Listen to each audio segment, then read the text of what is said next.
আজকে আমরা কি করতে পারি ক্লাসে বলতে পারবে তুমি আমরা আজকে কি করবো ক্লাসে ওকে তাহলে আজকে আমরা ডিসকাস করব অ্যাফার্মেটিভ টু ইন্টারোগেটিভ সেন্টেন্স না কি নিয়া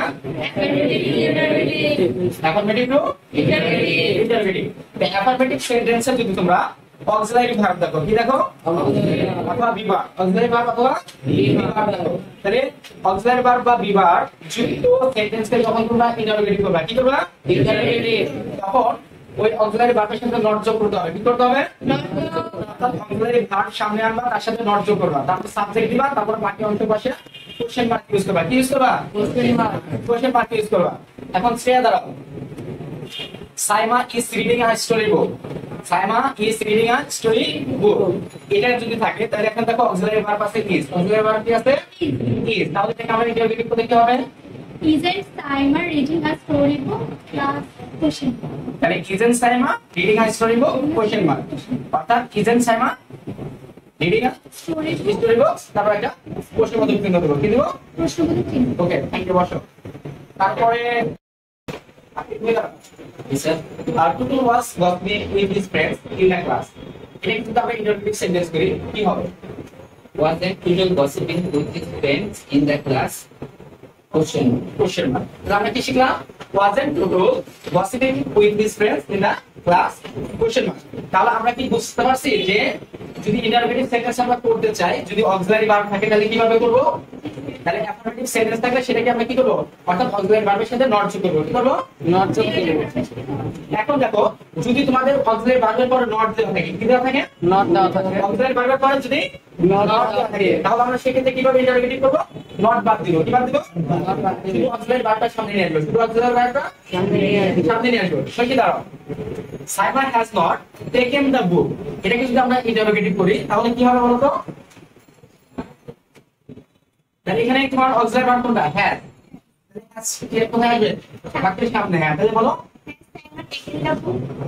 হ্যাঁ তাহলে has Saima taken the book question mark thank you okay এখন আমরা শিখবো যে টু বি ভার্ব বিহীন টু বি ভার্ব বিহীন অ্যাফার্মেটিভ শব্দকে যখন আমরা ইন্টারোগেটিভ করব অ্যাফার্মেটিভ শব্দকে যখন আমরা ইন্টারোগেটিভ করব তাহলে সেই ক্ষেত্রে আমরা দেখো প্রেজেন্ট টেন্সে ইউজ করব do not does not do not আর পাস্ট টেন্স ইউজ করব did not past tense use করব কি আর যদি নেগেটিভ থাকে কি থাকে নেগেটিভ তাহলে ডিড নট থাকলে আমরা ইউজ করব কি ডিড ডু নট থাকলে ইউজ করব ডিড আর ডাজ নট থাকলে ইউজ করব ডাজ তাহলে এখন আমরা एग्जांपल দেখি প্রথমে দাঁড়াও he reads a book তাহলে দেখো এখানে সাবজেক্ট হচ্ছে he পরে ভার্ব এসে দেখো read এস যোগ আছে তাহলে আমরা এটা বুঝতে পারতেছি প্রেজেন্ট টেন্স ঠিক আছে প্রেজেন্ট টেন্স কারণ আমরা জানি যে সাবজেক্ট যদি ভার্ব পার্সন সিঙ্গুলার নাম্বার থাকে তবে প্রেজেন্ট টেন্স ভার্ব এসে s বাই s যোগ হয় তাহলে he reads a book এটাকে যদি আমরা ইন্টারোগেটিভ করি তাহলে কি লিখব বলো তো তাহলে doesn't he read a book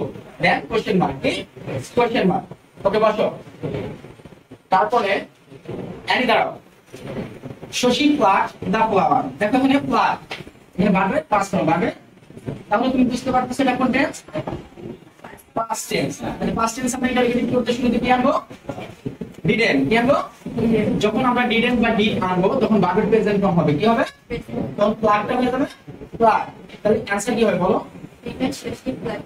তাহলে ডিডেন শশী প্লাট দা ফ্লাওয়ার তারপরে কি লিখবা কোশ্চেন মার্ক কি দিবা কোশ্চেন মার্ক এখন দেখো তাহলে এখন আমরা যদি নট যুক্ত থাকে কি থাকে ডু নট অথবা ডাজ নট থাকে তাহলে সেই ক্ষেত্রে আমরা কি করতে পারি সেটাকে কিভাবে ইন্টারোগেটিভ করব সেন্টেন্সে সেটা আমরা দেখব তাহলে she did not do the work এখানে দেখো ডিড এর পরে কি আছে নট আছে তাহলে আমরা জানি যে নট থাকলে নটটা উঠিয়ে দিব নট থাকলে নটটা উঠিয়ে দেব আপনি দাঁড়াও তুমি বলো যে she did not do the work এর आंसर কি হবে Did she do the work? তাহলে did she do the work? Question mark. কি দিবা? Question mark. তাহলে দেখো অ্যাফার্মেটিভ সেন্টেন্সে যদি এভরিবডি বা এভরিওয়ান থাকে কি থাকে এভরিবডি বা এভরিওয়ান তাহলে এই টাইপের সেন্টেন্স যখন আমরা ইন্টারোগেটিভ করব কি করব তখন আমরা who doesn't অথবা who didn't বসাবো প্রেজেন্ট টেন্সে who doesn't ইউজ করব আর পাস্ট টেন্সে কি ইউজ করব who didn't ইউজ করব who didn't তাহলে দেখো এভরিবডি লাভস হিম এভরিবডি লাভস হিম তাহলে এভরিবডি পরিবর্তে আমরা কি ইউজ করব যেহেতু লাস্ট এখানে ভার্বের প্রেজেন্ট ফর্ম, তার মানে আমরা বুঝতে পারতেছি এটা প্রেজেন্ট টেন্স। কি tense? Present tense. Present tense. তাহলে প্রেজেন্ট টেন্স আমরা ইউজ করব হু ডাজ নট। কি ইউজ করব? Who does not. তাহলে এভরিবডি লাভস হিম, পুরো বলতো everybody loves him, who doesn't love তাহলে হু ডাজন্ট লাভ হিম প্রশ্নবোধক। তাহলে হু ডাজন্ট লাভ হিম প্রশ্নবোধক। আমরা জানি যে ডাজ নট এর পরে ভার্বের শেষে যদি এস থাকে সেগুলি বা এস থাকে সেগুলি উঠে যায়, সেগুলি ওকে। দেখো অ্যাফার্মেটিভ সেন্টেন্সে যদি নোবডি, নো ওয়ান বা নান থাকে, তাহলে অ্যাফার্মেটিভ সেন্টেন্সে কি নোবডি, নো ওয়ান বা নান থাকে, সেই ক্ষেত্রে আমরা নোবডি, নো ওয়ান এবং নানের পরিবর্তে হু ব্যবহার করব। কি ব্যবহার করব? হু ব্যবহার করব। হু পরে ভার্বের মানে ভার্ব থেকে বাকি অংশ ব্যবহার করে তারপরে কোশ্চেন মার্ক দিতে, তারপরে কি দিবা? Question mark. Question mark. এখন দেখো nobody believes a liar, nobody believes a liar, এটা অ্যানসার যদি আমরা দেখি তাহলে কি হতে পারে? বলো তো সিয়া,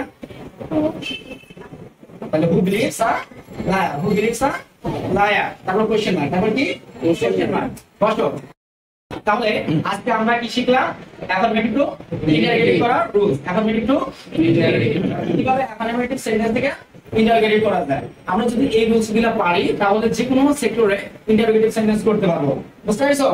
তাহলে আজকে মতো ক্লাস এখানেই শেষ। তোমরা বাসায় প্র্যাকটিস করো, তোমরা ঠিক করবে এবং সবাই কালকে বাক্য লিখে নিয়ে আসবে, দুইটা করে বাক্য লিখে নিয়ে আসবে।